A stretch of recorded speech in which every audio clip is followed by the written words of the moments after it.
Eyewitness Sports right now. The Utica Comets are playing their 6th game of the season, but only their 2nd time facing off here at home. It's the Rochester Americans who are in town tonight to play the Comets for the 3rd time this season.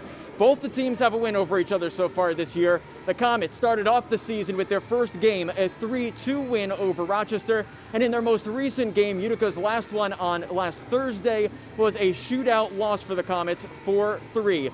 But this 7-day break since that last game between these two teams is the longest scheduled break for the Utica Comets in this 2021 season, besides, of course, the break that happened between the end of last year and this one for 10 months. And head coach Trent Cole said this week that he used this practice time to really simulate some game time decisions and also make sure that he was giving his players some time to relax, some intense practices, and sometimes to also just look at video and work together. But this is a very different team than we just saw in that last game, because 4 Utica Comets are now no longer here in the stadium. That's because 4 of them in the Blues organization, Sam Annis, the team points and assists leader, was called up to the Blues taxi squad yesterday, along with Steve Santini, Dakota Joshua, and Nathan Walker, who are also now away from the team.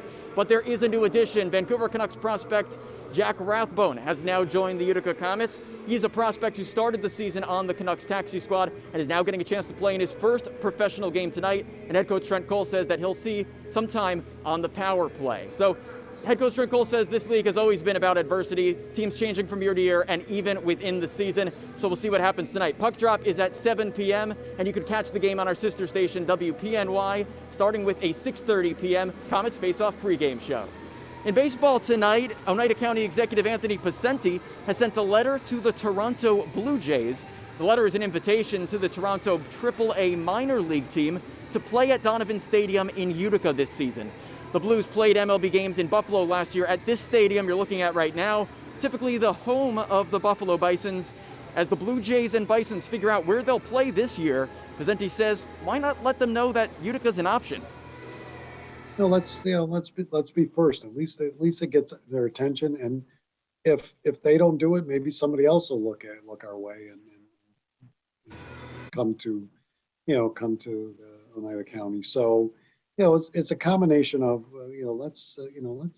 I try to expose this area, whether it's to business or whether it's to entertainment or whether it's to sports in every way we can, showcasing what we have to offer, but also the ability and the willingness of us to try something but also have the wherewithal to do it. Pacenti says that Utica has a history of baseball and professional sports. Donovan Stadium was actually the home of the Utica Blue Sox of the New York Penn League, which originally was the Utica Blue Jays, the Toronto Single-A affiliate, starting back in 1977. And he says this is an opportunity to increase local economic activity and maybe just have some real fans at games, not just these cardboard cutouts.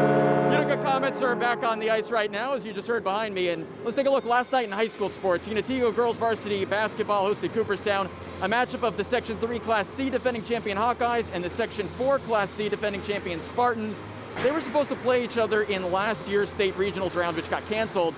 The big moment of last night's game came right here when Unitigo senior Megan Perry scored her 1,000th career point. She got a team picture, a commemorative basketball. Perry actually exploded last night for 33 points last night alone, along with 11 rebounds yesterday for the double-double in the Unitigo 60-21 win. The Spartans and Hawkeyes actually rematch tonight at 7 p.m. in Cooperstown. So for now, that's all for sports. We'll have highlights for you from the Comets game later tonight, also that Unitigo Cooperstown basketball game. And be sure, tune in to cnyhomepage.com and also at WPNY to watch the game starting 6:30 with your Comets face-off pregame show. Other games in action tonight we'll have for you later there as well. There's more Eyewitness News after the break. So as always, stay friendly and stay tuned.